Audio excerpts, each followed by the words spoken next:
तो चलो बच्चे, स्टार्ट करते हैं आज की बेहतरीन क्लास।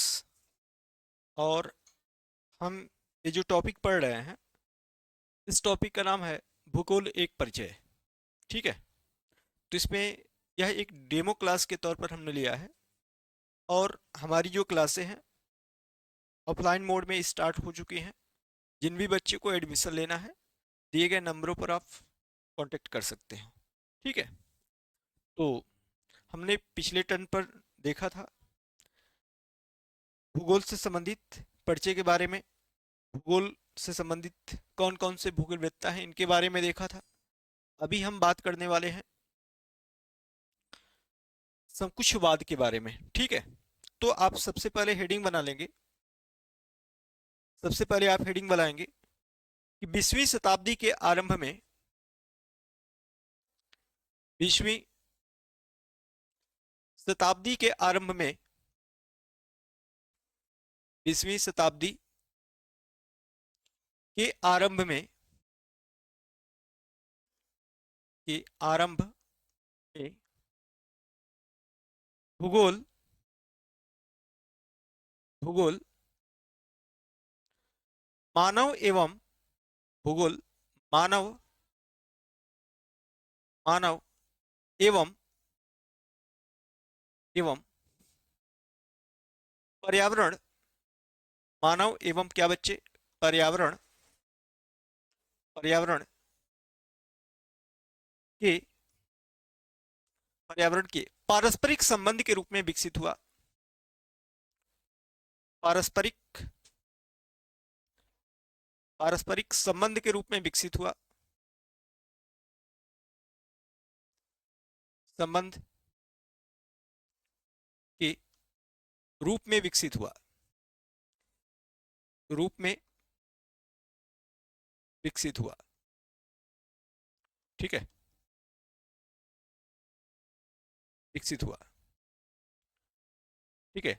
तो जो 20वीं शताब्दी थी, 20वीं शताब्दी के आरंभ में जो भूगोल है, वो मानव एवं पर्यावरण के बीच पारस्परिक संबंध के रूप में क्या हुआ, विकसित हुआ। के बीच, यहां पर लिख सकते हैं बीच, बीच पारस्परिक संबंध के रूप में क्या हुआ, विकसित हुआ। और इसकी दो विचारधाराएं निकल कर आई थी। इसकी दो विचारधाराएं निकल कर आई थी। ठीक है। इसकी कितनी विचारधारा निकल कर आई थी, दो विचारधारा। तो आप यहां पर लिख सकते हैं इसकी इसकी दो विचारधारा, इसकी दो विचारधारा विचारधाराएं विकसित हुई। विकसित हुई। इसकी कितनी विचारधाराएं विकसित हुई, दो विचारधाराएं विकसित हुई। ठीक है। विकसित हुई। ठीक है। इसकी दो विचारधाराएं विकसित हुई। एक विचारधारा को आप क्या बोलते हैं, एक विचारधारा को आप बोलते हैं संभववाद। संभववाद। एक विचारधारा को आप क्या बोलते हैं बच्चे, संभववाद बोलते हैं। संभववाद बोलते हैं। और एक विचारधारा को आप क्या बोलते हैं, निश्चयवाद बोलते हैं। क्या बोलते हैं, निश्चयवाद बोलते हैं। एक विचारधारा को आप संभववाद बोलते हैं और एक विचारधारा को आप क्या बोलते हैं, निश्चयवाद बोलते हैं। यानी 20वीं शताब्दी के आरंभ में जो भूगोल था, मानव और पर्यावरण के बीच पारस्परिक संबंध के रूप में क्या हुआ, विकसित हुआ। और इसकी दो विचारधाराएं निकल कर आई। एक विचारधारा को संभववाद कहा गया और एक विचारधारा को क्या कहा गया, निश्चयवाद कह दिया गया। निश्चयवाद को लोग नियतवाद भी कहते हैं, और संभववाद जो है, संभववाद बोले तो पॉसिबलिज्म, और निश्चयवाद बोले तो डिटर्मिनिज्म। ओके। चलिए, तो हम संभववाद और निश्चयवाद के बारे में सबसे पहले जानेंगे। ठीक है। चलिए, संभववाद और निश्चयवाद के बारे में सबसे पहले हम जानेंगे। ठीक है। तो सबसे पहले आप यहां पर हेडिंग बना लेंगे। क्या, यहां पर हेडिंग बनाएंगे संभववाद। क्या हेडिंग बनाएंगे, संभववाद हेडिंग बनाएंगे। संभववाद। देखिए क्या है संभववाद। ठीक है। पहले संभववाद और निश्चयवाद को आप एक ही बार समझ लीजिए। देखिए, देखिए यहां पर यहां पर संभववाद है, संभववाद, ठीक है। और क्या है बच्चे, निश्चयवाद है।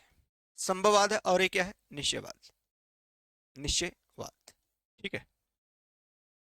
अब देखिए, यदि, और यहां पर क्या है बच्चे, पर्यावरण, पर्यावरण, ठीक है, पर्यावरण, और ये मानव है। यदि मानव पर्यावरण को प्रभावित करता है, यदि मानव पर्यावरण को प्रभावित करता है, तो इसे आप संभववाद के नाम से जानेंगे। इसे आप किस नाम से जानेंगे, संभववाद के नाम से जानेंगे। और यदि पर्यावरण द्वारा मानव प्रभावित होता है, तो आप इसे निश्चयवाद के नाम से जानेंगे, ठीक है। आप इसे किसके नाम से जानेंगे, निश्चयवाद के नाम से जानेंगे। समझिएगा बात को। जब मानव पर्यावरण को प्रभावित करे तो क्या होगा, संभववाद। और यदि मानव पर्यावरण द्वारा प्रभावित होगा, तो आप इसे क्या बोलेंगे, निश्चयवाद बोलेंगे। क्या बोलेंगे, निश्चयवाद बोलेंगे, ठीक है। तो आइए इसको समझते हैं, ठीक है। देखिए, देखिए,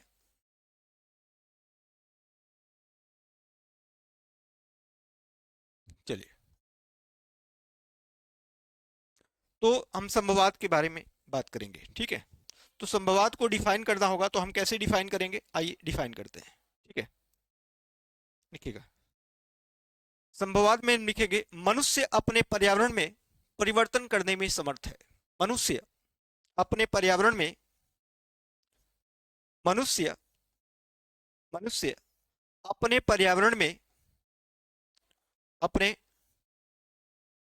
पर्यावरण में, मनुष्य अपने पर्यावरण में में परिवर्तन करने में समर्थ है। परिवर्तन, परिवर्तन करने में समर्थ है। मनुष्य अपने पर्यावरण में परिवर्तन करने में क्या है बच्चे, समर्थ है, समर्थ है। मनुष्य अपने पर्यावरण में परिवर्तन करने में क्या है, समर्थ है, समर्थ है, ठीक है। और इस विचारधारा को, इस वाद को मानने वाले कौन कौन से व्यक्ति हैं, आइए देखते हैं, ठीक है। इस विचारधारा को मानने वाले जो व्यक्ति हैं, एक का नाम है वाइडल डी लाप्लास और एक का नाम क्या है, फैब्रे। हालांकि कई लोग हैं, लेकिन ये लोग बहुत इंपॉर्टेंट है, ठीक है। एक व्यक्ति का नाम क्या है, Vidal de Laplace, Vidal, Vidal de Laplace, de Laplace,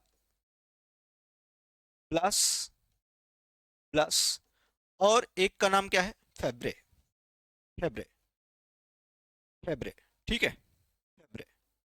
यानी मनुष्य अपने पर्यावरण में परिवर्तन करने में क्या है, समर्थ है। और इसकी दो विचारधाराएं निकल कर आई। एक विचारधारा को आप संभववाद बोलते हैं और एक विचारधारा को आप निश्चयवाद बोलते हैं। संभववाद क्या है, तो मनुष्य अपने पर्यावरण में परिवर्तन करने में क्या है, समर्थ है। और इस वाद को मानने वाले जो व्यक्ति हैं, वाइडल डी लाप्लास और कौन है, फैब्रे हैं। आइए इसको एग्जाम्पल के माध्यम से समझ सकते हैं, ठीक है। चलिए, इसके लिए एक नया पेज ले लेते हैं। देखिए, ये मानव है, ठीक है, मानव। और आपको बता दें कि पूरे पृथ्वी पर कोई अगर सबसे समझदार प्राणी है तो कौन है, मानव है, ठीक है, मानव है।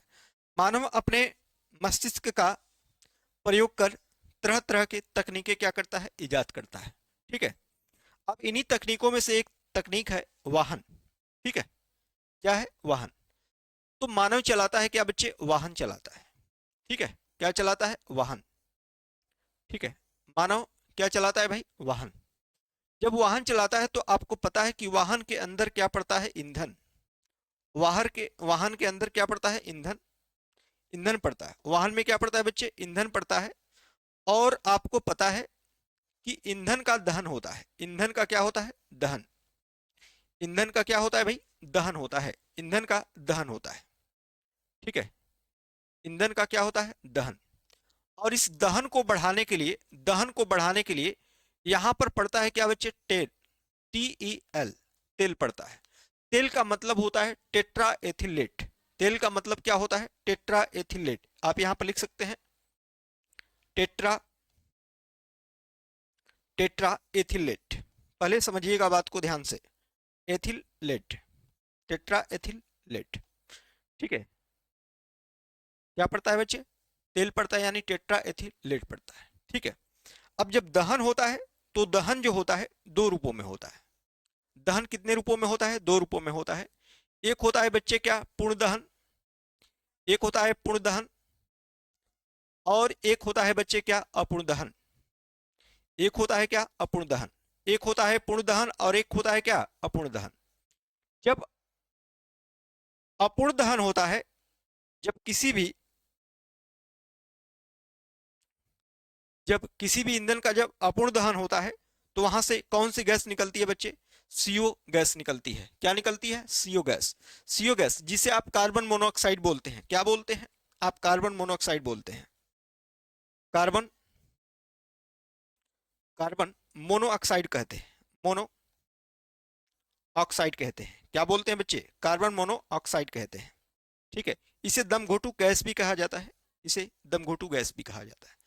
जब किसी दहन का अपूर्ण जब किसी ईंधन का अपूर्ण दहन होगा तो कौन सी गैस निकलती है? Carbon monoxide. और जब पूर्ण दहन होगा मेरे भाई तो कौन सी गैस निकलेगी? CO2, जिसे आप क्या बोलते हैं? कार्बन कार्बन डाइऑक्साइड कहते हैं। क्या बोलते हैं? कार्बन डाइऑक्साइड कहते हैं। ऑक्साइड, कार्बन डाइऑक्साइड कहते हैं। क्या बोलते हैं मेरे भाई? कार्बन डाइऑक्साइड कहते हैं। ठीक है, जब पूर्ण दहन होगा तो कार्बन डाइऑक्साइड निकलेगी। और जब कार्बन डाइऑक्साइड निकलेगी तो आप एक बात ध्यान दीजिएगा कि जो कार्बन डाइऑक्साइड है बच्चे, जो कार्बन डाइऑक्साइड है, यह क्या है? यह एक ग्रीन हाउस गैस है। यह क्या है बच्चे? Green house gas. कैसी गैस है? Green green house gas. एक ऐसी गैस है, ग्रीन हाउस गैस है, green house green house gas है। और जो ग्रीन हाउस गैस क्या होती हैं? जो ग्रीन हाउस गैस होती हैं बच्चे, ये क्या करती हैं? पृथ्वी के वायुमंडलीय ताप को बढ़ा देती हैं। पृथ्वी के वायुमंडलीय ताप को बढ़ा देती हैं। जो ग्रीन हाउस गैसें होती हैं, पृथ्वी के पृथ्वी के वायुमंडलीय वायुमंडलीय ताप को क्या करती हैं? बढ़ा देती हैं। वायुमंडलीय ताप को बढ़ा देती है, इंक्रीज कर देती हैं। क्या कर देती हैं? बढ़ा देती हैं। वायुमंडलीय ताप को क्या करती हैं? बढ़ा देती हैं। बढ़ा देती हैं। वायुमंडलीय ताप को क्या करती हैं? बढ़ा देती हैं। पृथ्वी के वायुमंडलीय ताप को क्या करती हैं बच्चे? बढ़ा देती हैं। जब पृथ्वी के वायुमंडलीय ताप को बढ़ा देती हैं तो जब पृथ्वी का वायुमंडलीय ताप बढ़ेगा तो क्या होगा? क्या होगा? जो ग्लेशियर्स हैं, जो पर्वतों पर बर्फ जमा हुआ है, वो बर्फ क्या होगा? पिघलेगा, यानी ग्लेशियर्स पिघलेंगे। और जो नदियां ग्लेशियर्स से निकलती हैं, उन नदियों के जल स्तर में क्या होगी? वृद्धि होगी। और जब जल स्तर में वृद्धि होगी तो जल स्तर में वृद्धि होने के कारण क्या होगा कि जो जीव हैं जल में नहीं रहते हैं, वो जल में आएंगे और मरेंगे, सड़ेंगे। सड़ने के कारण उनकी जो स्मेल है, उनके जो एसपीएम है, एसपीएम का मतलब होता है बच्चे suspended particulate matter. Suspended suspended particulate matter, particulate matter, suspended particulate जो मैटर होता है बच्चे, वो क्या होगा? वो आपके आपके वायुमंडल में आएगा। कहां आएगा? आपके वायुमंडल में आएगा। और जब आपके वायुमंडल में आएगा तो क्या होगा? तमाम तरीके के वायुमंडल में आएगा तो आपके पृथ्वी के पर्यावरण में परिवर्तन करेगा। पृथ्वी के पर्यावरण में अवांछनीय परिवर्तन करेगा। और यह अवांछनीय परिवर्तन किसके कारण हुआ है? यह अवांछनीय परिवर्तन किसके कारण हुआ है? तो मानव के कारण हुआ है। तो मानव पर्यावरण में क्या कर सकता है? परिवर्तन कर सकता है। और जब मानव पर्यावरण में परिवर्तन करे तो इसी बात को आप क्या करेंगे बच्चे? इसी बात को आप कहेंगे संभववाद। क्या बोलेंगे? संभववाद बोलेंगे। बोलिए, क्या ये बात क्लियर है क्या? ठीक है, यहां तक सब ठीक है। तो मनुष्य जब अपने पर्यावरण में परिवर्तन करेगा तो इसी को आप क्या बोलेंगे? संभववाद। आप फिर से एक बार समझ सकते हैं, मानव मानव क्या चलाता है? वाहन। वाहन में पड़ता है ईंधन। ईंधन का होता है दहन। दहन को बढ़ाने के लिए तेल यानी टेट्रा एथिलेट पड़ता है। जब ईंधन का दहन होता है तो पूर्ण दहन, अपूर्ण दहन होता है। जब पूर्ण दहन होता है तो कार्बन डाइऑक्साइड निकलती है। और जब अपूर्ण दहन होता है तो कार्बन मोनोऑक्साइड। तो जो कार्बन डाइऑक्साइड एक ग्रीन हाउस गैस है, और जब ग्रीन हाउस गैस तो पृथ्वी के वायुमंडलीय ताप को क्या करेंगी, बढ़ा देंगी। जब पृथ्वी का वायुमंडलीय ताप बढ़ेगा तो जो ग्लेशियर्स होंगे पिघलेंगे। जब ग्लेशियर्स पिघलेंगे तो जो नदियां ग्लेशियर से निकलती हैं उन नदियों में क्या है, जल स्तर बढ़ेगा और जीव आएंगे। जो जीव जल के अंदर नहीं रहते हैं वो कहाँ आएंगे, जल में आएंगे, मरेंगे, सड़ेंगे, और उनकी जो गंध है पूरे पर्यावरण में फैलेगी। जब पूरे पर्यावरण में फैलेगी तो क्या होगा, पर्यावरण के अंदर अवांछनीय परिवर्तन होगा। और यह अवांछनीय परिवर्तन का कारक कौन हुआ, मानव। और मानव अपने पर्यावरण में परिवर्तन कर रहा है, अतः हम कह सकते हैं कि यह संभववाद का क्या है, उदाहरण है। किसका उदाहरण है, संभववाद का उदाहरण है। मेरे ख्याल से ये बातें क्लियर हो गई होगी। ठीक है, चलिए अब हम बात करेंगे किसकी, निश्चयवाद की बात करेंगे।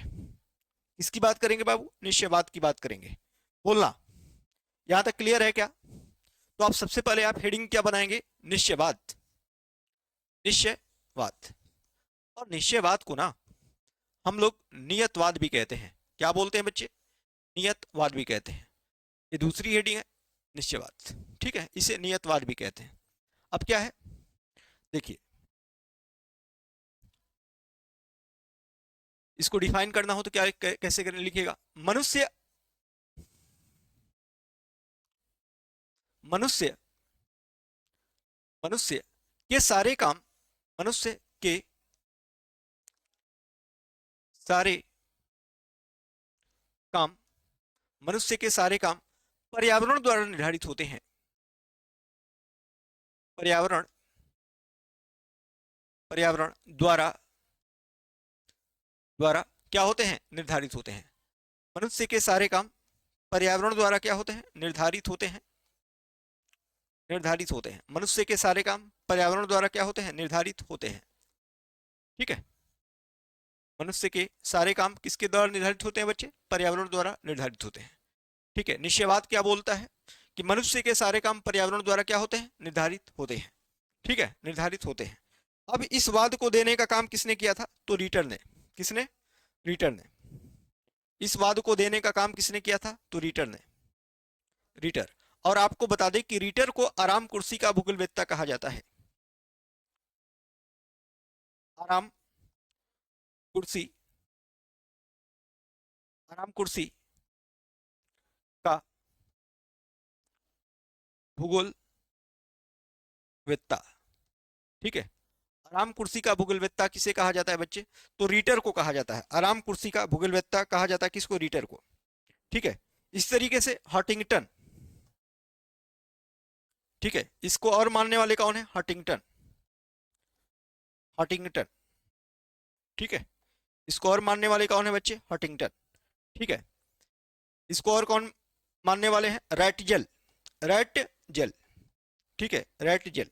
और आपको बता दें कि रैटजेल को नव निश्चयवाद का जनक कहा जाता है। क्या कहा जाता है, नव निश्चयवाद का जनक कहा जाता है। नव निश्चयवाद का, नव निश्चयवाद का जनक। ठीक है, नव निश्चयवाद का जनक किसे कहा जाता है, रैटजेल को कहा जाता है। तो निश्चयवाद क्या कहता है कि मनुष्य के सारे काम पर्यावरण द्वारा क्या होते हैं, निर्धारित होते हैं। ठीक है, और इसको मानने वाले कौन कौन व्यक्ति हैं, तो एक है रीटर, और एक कौन बच्चे, हंटिंगटन, और एक कौन है, रैटजेल। ठीक है, चलिए तो अब इसको हम उदाहरण के द्वारा समझते हैं। ठीक है, उदाहरण के द्वारा समझते हैं, चलिए देखते हैं। ठीक है, देखिए अगर आपसे मैं कहूं कि पृथ्वी पर एकमात्र जैविक ऊर्जा का स्रोत कौन है, पृथ्वी का एकमात्र जैविक ऊर्जा का स्रोत कौन है, तो आप बताएंगे क्या, पृथ्वी पर एकमात्र जैविक ऊर्जा का जो स्रोत है बच्चे वो है सूर्य। कौन है, सूर्य है। पृथ्वी पर एकमात्र जैविक ऊर्जा का स्रोत कौन है, सूर्य है। ठीक है, पृथ्वी पर एकमात्र जैविक ऊर्जा का स्रोत कौन है बच्चे, सूर्य है। ठीक है, कौन है, सूर्य है। चलिए, सूर्य है। पृथ्वी पर एकमात्र जैविक ऊर्जा का स्रोत कौन है, तो सूर्य है। ठीक है, पृथ्वी पर एकमात्र जैविक ऊर्जा का स्रोत कौन है, तो सूर्य है। ठीक है, ठीक है। पृथ्वी पर एकमात्र जैविक ऊर्जा का स्रोत कौन है? तो सूर्य है। ठीक है, सूर्य। और आपको बता दें कि जो सूर्य है, सूर्य को पीला तारा बोलते हैं। क्या बोलते हैं? पीला तारा। पीला तारा, सूर्य को क्या बोलते हैं बच्चे? पीला तारा। और पृथ्वी पर, पृथ्वी पर एकमात्र जैविक ऊर्जा का स्रोत, एकमात्र जैविक जैविक ऊर्जा का स्रोत, जैविक ऊर्जा का स्रोत, ठीक है, कौन है बच्चे? तो पृथ्वी पर एकमात्र जैविक ऊर्जा का स्रोत सूर्य है। ठीक है, सूर्य है। इसे आप सोल के नाम से भी जानते हैं। किसके नाम से जानते हैं इसे? इसे आप सोल के नाम से जानते हैं, सूर्य के नाम से जानते हैं। ठीक है, तो पृथ्वी पर एकमात्र जैविक ऊर्जा का स्रोत कौन है? सूर्य है। ठीक है, और जो सूर्य का प्रकाश होता है बच्चे, ठीक है, ये पृथ्वी पर आता है कितने सेकंड में? तो 500 सेकंड में आता है। कितने सेकंड में? 500 सेकंड में आता है सूर्य का प्रकाश पृथ्वी पर। और सूर्य का प्रकाश जब पृथ्वी पर आता है तो ये वनस्पतियों पर गिरता है। कहां गिरता है? ठीक है, वनस्पतियों पर गिरता है। ठीक है, वनस्पतियों पर गिरता है। ठीक है, जो सूर्य का प्रकाश है जब ये पृथ्वी पर आता है तो कहां गिरता है? वनस्पतियों पर गिरता है। ठीक है, वनस्पतियों पर गिरता है। ठीक है, वनस्पतियों पर गिरता है। ठीक है, ठीक है, वनस्पतियों पर गिरता है। जब सूर्य का जो प्रकाश है पृथ्वी पर आता है तो कहां गिरता है? वनस्पतियों पर गिरता है। और जब वनस्पतियों पर गिरता है मेरे भाई, ठीक है, तब क्या होता है? आपको पता है कि जो वनस्पतियों का जो जो पत्ती होती है, जो पत्ती होती है वो क्या करती है? ऊपर से, ऊपर से जो प्रकाश होता है, ऊपर से जो प्रकाश होता है, प्रकाश ऊपर से 90% लेती है, 90% लेती है। और प्रकाश नीचे से 10% लेती है। नीचे से का 10% लेती है। इसी तरीके से कार्बन डाइऑक्साइड है, ठीक है, कार्बन डाइऑक्साइड है, ऊपर से 10% लेती है और नीचे से क्या लेती है बच्चे? 90% लेती है। 90% लेती है। ठीक है, 90% लेती है। तो जब प्रकाश संश्लेषण होगा तो प्रकाश संश्लेषण के लिए और किसकी आवश्यकता होती है? जल की आवश्यकता होती है। किसकी? जल की आवश्यकता होती है, जल। और जल किसके द्वारा जाता है बच्चे? जाइलम उत्तक के द्वारा जाता है। किसके द्वारा? जाइलम उत्तक के द्वारा जल जाता है। ठीक है, जाइलम उत्तक के द्वारा क्या जाता है बच्चे? जल जाता है। अब क्या होता है? अब क्या होता है कि जब प्रकाश संश्लेषण होता है तो प्रकाश संश्लेषण में क्या होता है कि यह प्रक्रिया आपको देखने को मिलती है। यानी 6CO2 प्लस 12H2O, H2O, ठीक है, इसे बोलते हैं क्या? सनलाइट, सूर्य का प्रकाश। और यह प्रक्रिया क्या कहलाती है? फोटोसिंथेसिस कहलाती है। सिंथेसिस कहलाती है। यह प्रक्रिया क्या कहलाती है? फोटोसिंथेसिस कहलाती है। ठीक है, और फिर क्या बनता है बच्चे? C6H12 बनता है, फिर O6 बनता है, फिर 6H2O और प्लस 6O2 बनता है। ठीक, 6O2 बनता है। अब देखिए हमारे पर्यावरण में एकमात्र ऊर्जा का स्रोत कौन है? प्राकृतिक ऊर्जा का स्रोत कौन है बच्चे? ये है सूर्य। कौन है? सूर्य। यदि हमारे पर्यावरण में सूर्य नहीं होता, सूर्य नहीं होता तो क्या प्रकाश संश्लेषण होता? क्या प्रकाश संश्लेषण होता? और जब प्रकाश संश्लेषण नहीं होता तो क्या हमको, क्या हमारे द्वारा छोड़े गए कार्बन डाइऑक्साइड लिया जाता? नहीं। और जब लिया नहीं जाता तो क्या ऑक्सीजन आता? ऑक्सीजन नहीं होता आता तो क्या पृथ्वी पर जो जीव हैं वो प्रभावित नहीं होते? तो जो जीव हैं पृथ्वी पर वो प्रभावित हो रहे हैं, जो जीव हैं पृथ्वी पर प्रभावित हो रहे हैं। और इनको प्रभावित करने का काम कौन कर रहा है? हमारे पर्यावरण, हमारा पर्यावरण कर रहा है। तो पर्यावरण जब हमें प्रभावित करे, जीवों को प्रभावित करे, तब हम आप इसे क्या बोलते हैं? निश्चयवाद बोलते हैं। क्या बोलते हैं बच्चे? निश्चयवाद कहते हैं। इसे क्या बोलते हैं? निश्चयवाद कहते हैं। यहां तक बात क्लियर है क्या? ठीक है, और यदि यदि मानव पर्यावरण, देखिए जो मानव है ये पर्यावरण पर निर्भर है। किस पर? मानव पर पर्यावरण निर्भर है, पर्यावरण निर्भर है।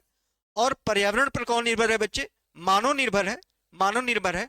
तो हम इस प्रक्रिया को क्या बोलेंगे? नव निश्चयवाद बोलेंगे। क्या बोलेंगे? नव निश्चयवाद बोलेंगे। नव निश्चयवाद बोलेंगे। क्या बोलेंगे? नव निश्चयवाद बोलेंगे। क्या बोलेंगे? नव निश्चयवाद बोलेंगे। ठीक है, इस प्रक्रिया को क्या बोलेंगे बच्चे? नव निश्चयवाद। और नव निश्चयवाद को देने का काम किसने किया? अभी आपने देखा, कौन? तो रेडियल। कौन बच्चे? रेडियल। ठीक है, नव निश्चयवाद को देने का काम किसने किया था? रेडियल ने। ठीक है, हाँ, मतलब आप ऐसे समझ सकते हैं, जब मानव पर्यावरण को प्रभावित करे तो संभववाद, जब पर्यावरण मानव को प्रभावित करे तो निश्चयवाद। निश्चयवाद। और जब दोनों एक दूसरे पर डिपेंडेंट हो, एक दूसरे पर निर्भर हो, तो इसे आप क्या बोलेंगे? नव निश्चयवाद। और नव निश्चयवाद का सिद्धांत किसने दिया था बच्चे? रेडियल ने दिया था। मेरे ख्याल से ये बातें क्लियर हो गई होंगी। बोलिए। ठीक है, चलिए आगे बढ़ते हैं। ठीक है, अब यहां पर आप लिख लेंगे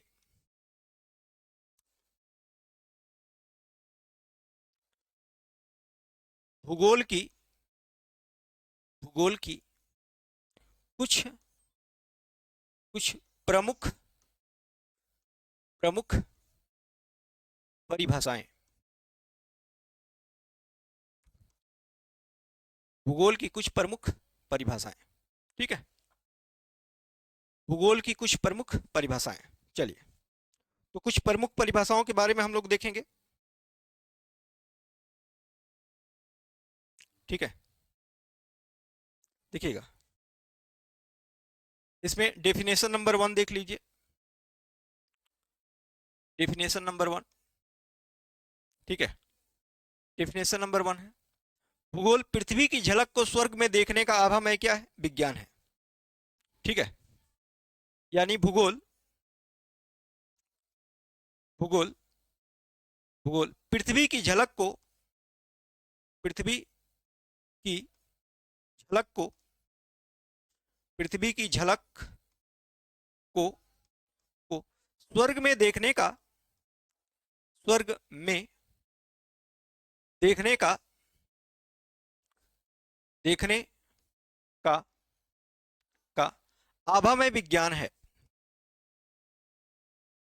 आभामय, आभामय विज्ञान है। भूगोल पृथ्वी की झलक को स्वर्ग में देखने का आभामय क्या है? विज्ञान है। ठीक है, और इस डेफिनेशन को देने का काम किसने किया था? इस डेफिनेशन को देने का काम किया था बच्चे क्लैडियस टॉलमी ने। किसने? क्लैडियस टॉलमी ने। भूगोल पृथ्वी की झलक को स्वर्ग में देखने का आभामय विज्ञान है, और यह बात किसने बताई थी? तो क्लैडियस टॉलमी ने। किसने? क्लैडियस टॉलमी ने। क्लैडियस टॉलमी ने। ठीक है, अब देखेंगे हम लोग क्या? डेफिनेशन नंबर 2 यानी D2। ठीक है, डेफिनेशन नंबर 2 एंड D2 हम देखेंगे। भूगोल के में पृथ्वी के उस भाग का अध्ययन किया जाता है जो मानव के रहने का क्या है? स्थान है। तो आप लिख सकते हैं भूगोल, भूगोल भूगोल में में पृथ्वी के उस भाग का अध्ययन किया जाता है, पृथ्वी के उस भाग का अध्ययन किया जाता है, उस भाग का अध्ययन किया जाता है, का अध्ययन, अध्ययन किया जाता है, किया जाता है, किया जाता है, जाता है, जो जो मानव के रहने का स्थान है, जो मानव के रहने का, रहने का स्थान है। भूगोल में पृथ्वी के उस भाग का अध्ययन किया जाता है जो मानव के रहने का क्या है? स्थान है। स्थान है, जो मानव के रहने का क्या है? स्थान है। यानी भूगोल में पृथ्वी के उस भाग का अध्ययन किया जाता है जो मानव के रहने का क्या है? स्थान है। और इस डेफिनेशन को देने का काम किसने किया था? तो आर्थर होम्स ने किया था। किसने? Arthur Holmes. Arthur Holmes. ठीक है, आर्थर होम्स। ठीक है, ठीक है, यानी भूगोल में पृथ्वी के उस भाग का अध्ययन किया जाता है जो मानव के रहने का क्या है? स्थान है। और इस डेफिनेशन को देने का काम किसने किया था? तो आर्थर होम्स ने किया था। ठीक है, किसने किया था बच्चे? आर्थर होम्स ने किया था। ठीक है, इसी तरीके से, इसी तरीके से एक और डेफिनेशन आप देख सकते हैं। इसी तरीके से एक और डेफिनेशन देख सकते हैं, ठीक है। एक और डेफिनेशन देख सकते हैं कि जो इतिहास को, यानी ऐसे देखा जाए, इतिहास को इतिहास को भूगोल की तरह भूगोल की तरह तरह इतिहास को भूगोल की तरह तथा तथा भूगोल को भूगोल को इतिहास की तरह देखना चाहिए। भूगोल को इतिहास की तरह देखना चाहिए। इतिहास की तरह देखना चाहिए, की तरह देखना, इतिहास की तरह क्या करना चाहिए? देखना चाहिए, देखना चाहिए, चाहिए। और यह डेफिनेशन देने का काम किसने किया था? तो इस डेफिनेशन को देने का काम किसने किया था बाबू?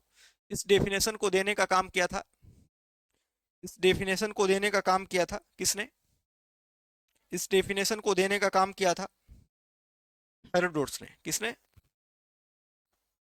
हेरोडोट्स ने। किसने? हेरोडोट्स। इनको ऐतिहासिक भूगोल का पिता कहा जाता है, यानी ऐतिहासिक ऐतिहासिक ऐतिहासिक भूगोल का पिता, भूगोल का पिता, ऐतिहासिक भूगोल का पिता। ठीक है, तो बच्चे आज की क्लास यहीं तक, ये चैप्टर क्या होता है खत्म होता है। बाकी जो क्लासें होंगी ये आपको चलेंगी कहाँ? ऐप पर, और ऑफलाइन मोड में चल रही हैं। ओके, तो जिनको भी एडमिशन लेने हैं बच्चे जल्दी कीजिए और कांटेक्ट नंबरों पर कांटेक्ट करिए। ओके, तो बस आज की क्लास इतना ही। जय हिंद, जय भारत। खुश रहिए, आबाद रहिए, घर रहिए चाहे इलाहाबाद रहिए, ठीक है, चाहे जहाँ रहिए, जिंदाबाद रहिए। ओके।